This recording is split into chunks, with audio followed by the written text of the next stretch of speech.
जय Hind. ATS education 95 में आप सभी का स्वागत है। आज देखेंगे जनजातीय विद्रोह। पहाड़ी विद्रोह 1778 ईस्वी में हुआ था और क्षेत्र था राजमहल। नेतृत्वकर्ता राजा जगन्नाथ थे। तिलका मांझी विद्रोह 1778 से लेकर 85 तक चला था और इसका क्षेत्र था भागलपुर का। नेतृत्वकर्ता तिलका मांझी थे। तमाड़ विद्रोह 1789 से लेकर 94 ईस्वी तक चला और इसका क्षेत्र था छोटा नागपुर। चेरो विद्रोह 1800 से लेकर 1802 ईस्वी तक चला था। क्षेत्र था पलामू का और नेतृत्वकर्ता भूषण सिंह थे। हो विद्रोह 1820 से लेकर 21 ईस्वी तक चला था। क्षेत्र था सिंहभूम।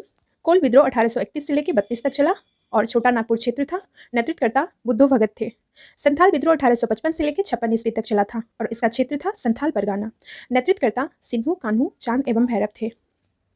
सरकारी विद्रोह 1858 से लेकर 95 ईस्वी तक चला और इसका क्षेत्र था छोटा नागपुर सिंहभूम का। मुंडा विद्रोह 1895 से लेकर 1900 ईस्वी तक चला था। इसका क्षेत्र जो है छोटा नागपुर था और इसका नेतृत्वकर्ता बिरसा मुंडा थे। ताना भगत विद्रोह 1913 से लेकर 14 ईस्वी तक चला और इसका क्षेत्र था गुमला और नेतृत्वकर्ता जत्रा भगत थे।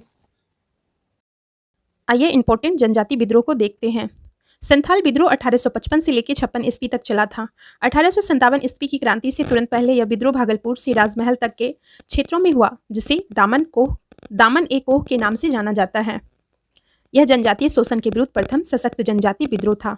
इस विद्रोह का कारण बाहरी लोग दीकुओं द्वारा शोषण, मांझी व्यवस्था एवं परहा पंचायत व्यवस्था में परिवर्तन आदि था।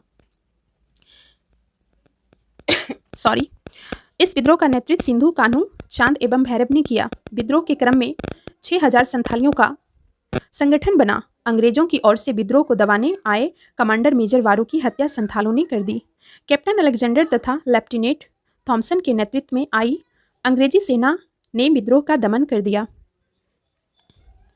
यह विद्रोह असफल रहा, लेकिन इसके परिणाम स्वरूप संथाल परगाना कष्टकारी अधिनियम 1876 संथाल परगाना का संगठन किया गया एवं मांझी व्यवस्था को मान्यता दी गई। आगे देखेंगे मुंडा विद्रोह 1895 से लेकर 1900 ईस्वी तक चला।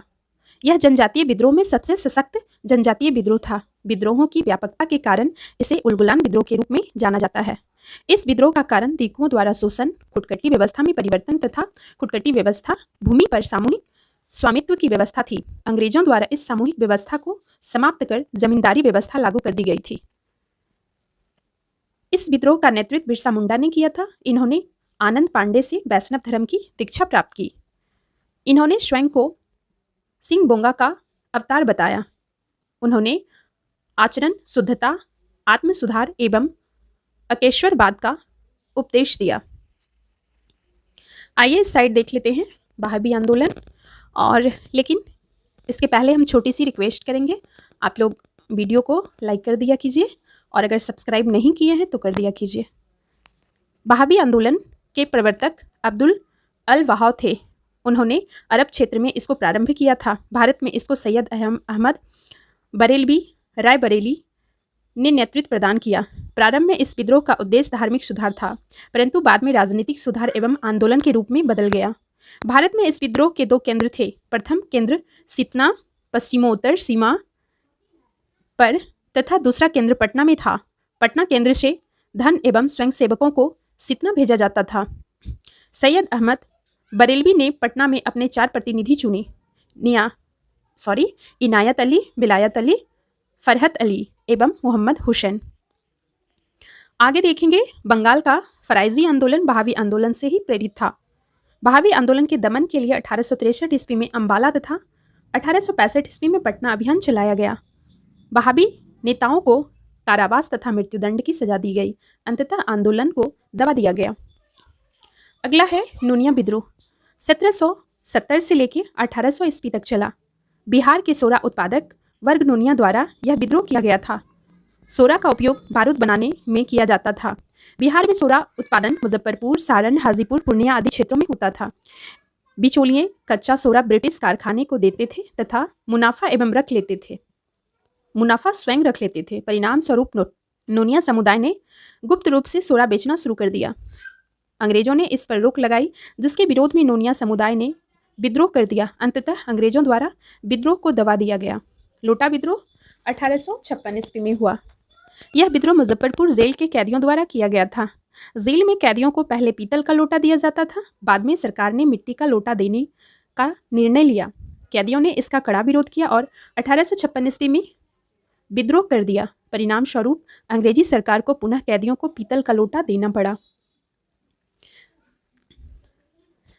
आप इस साइड देखेंगे, ब्रिटिश शासन के विरुद्ध भारत में हुए क्रांति में 1857 की क्रांति को प्रथम स्वतंत्रता संघर्ष की संज्ञा दी जाती है। इस क्रांति के पीछे राजनीतिक, प्रशासनिक, सामाजिक, धार्मिक, आर्थिक एवं सैनिक कारण जिम्मेदार थे।